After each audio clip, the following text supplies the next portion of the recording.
Alright, y'all, so my birthday was yesterday, right? Shout out to my cancers, sisters, and brothers. But I wanted to come talk to y'all. So I ended up working the night of the 7th. So I brought my birthday in at work. Not ideal, but that's what was the better option instead of working my actual birthday. And one thing that I was thinking about, so community, like I think I said in another video, community has been big on my mind, but also two questions that came to my mind was, what is my story and where am I now? Well, I don't remember what show it was, like Encore or some shit like that. It's like, where are they now when they have like the old R&B groups and shit like that. So I was just, kind of sitting with myself, asking myself, I was just like, what is my story? Like, I no longer want my story to be like a victimhood. Like, I want it to be a victorious, right? And I don't that's not what I want, like a sad life story. I turned 32. And like I had always felt like when I turned 32, I felt like 32 was going to be like something was going to change. I don't know what it was going to change, but I knew something was going to change because I always like just make it to 32, and here I am, right? So I received this next year being my best year. But as I kept thinking, I was like, okay, well, I'm gonna write out my life story, like just a little write out. So I started and talked a little bit briefly about like my younger years, and then I started to transition over into my teenage years. This is when shit started to just like I hit a block. I hit a motherfucking block. I'm like, why is it that you don't know how to talk about your teenage years? Especially when you sit there and you be like, oh, my teenage version of myself was my favorite self. So it's kind of like, if you loved her so much, why can't you write about this? And when I tell y'all, like, I really couldn't proceed. So what I did, I said, okay, so let's stop here.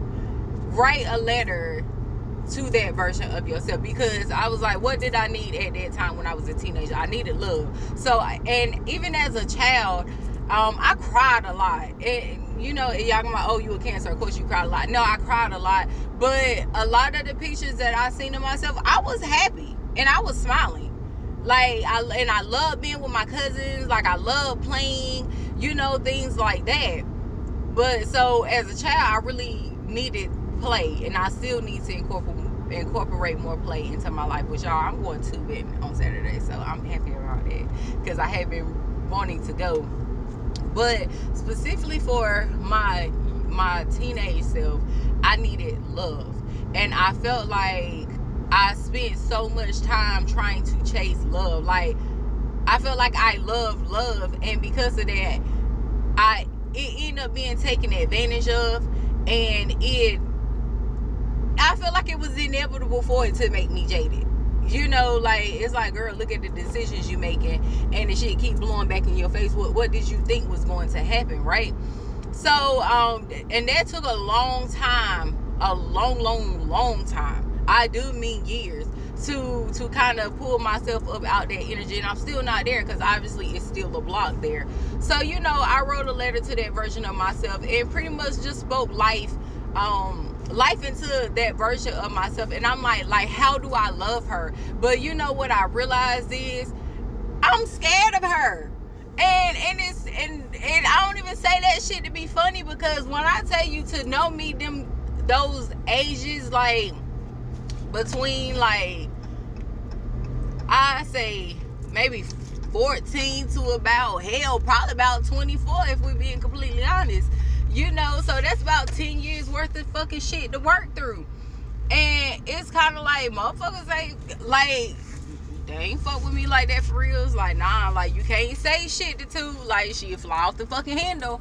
So it's essentially like, I ain't gonna say people were scared of me, but like, some people, it's kind of like, nah, like, we good. And I just kind of felt like, I was like, bitch, you're scared of her. So it's like, how you love her, you scared of her, So what it reminded me of is the ocean at night.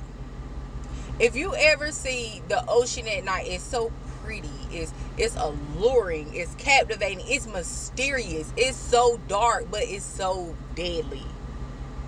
And I don't say that to like talk down on that part of myself, because she is me.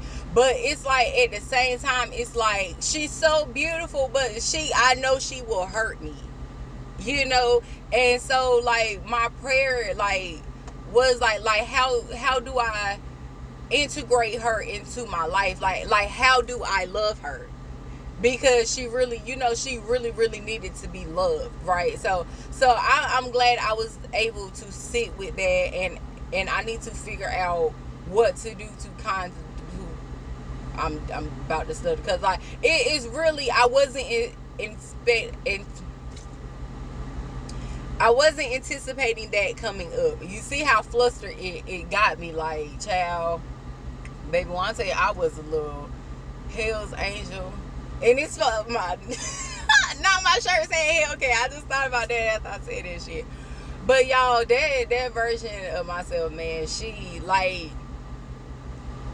was meant to be my protector, but at the same time,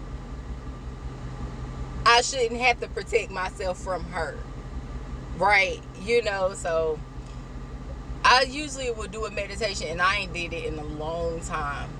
And I would connect with my inner child. I would connect with the younger version of myself. I would connect with the teenage version of myself. And I have not checked on my girls in a long time. This was a meditation that I learned about when I did my hypnosis session when I went to Florida. And he was asking me, you know, as we was digging back into those moments, and he was just like, what did your younger self need? She needed more play. So a lot of the times I noticed when I would do that meditation, my younger self, she's running rampant. Like, she's running, she's out and about, like she's free, she's moving. And I wouldn't take that from me, like, you know. And then when I get to my teenage self, you know, he asked me, he was like, what does she need? I was like, she needs love. And so I just need to figure out how to genuinely, unconditionally love that version of myself. Because a lot of the time when people go on these journeys and they be wanting to, you know, become different people and stuff like that, they think you can just erase a previous version of yourself, and that's not reality, because people experience that version of you. You have to figure out how to integrate that version of you into your current self. And I don't want to disregard her, though I feel like I've neglected her, right? But I was just like, I need to figure out how to bring her into the fold, because hell, that was what the fuck I, you know, went through. So, and I can only imagine, I don't have to imagine, I already know how the fuck that shit feel, like, to be rejected by yourself. But I hope this helps somebody. And another thing, when I would do that meditation, my teenage version of myself, she always had on like big clothes, like big baggy clothes. And so what that reminded me of was baggage. You're heavy, you're carrying shit with you. But as I would kind of continue to go, as I call, check on my girls, layers of clothing would start to, a lot of y'all know I bullshit, y'all know 11:19 on the clock, 111. Layers of clothing would come off her. So I remember one time doing a meditation, I felt like I had like a long sleeve shirt on, but then a bikini bottom. And I'm just like, oh, okay, you coming around. But then at the same time, it's like, it's been months since I went to check on her. So it's like, essentially, I have to work it back. I'm back at square one. I have to go back and, you know, put in the work, help her to feel safe, to feel comfortable, that she does not have to no longer be the protector. She can chill, because I got this handled. I hope this makes sense, and I really hope this helps somebody.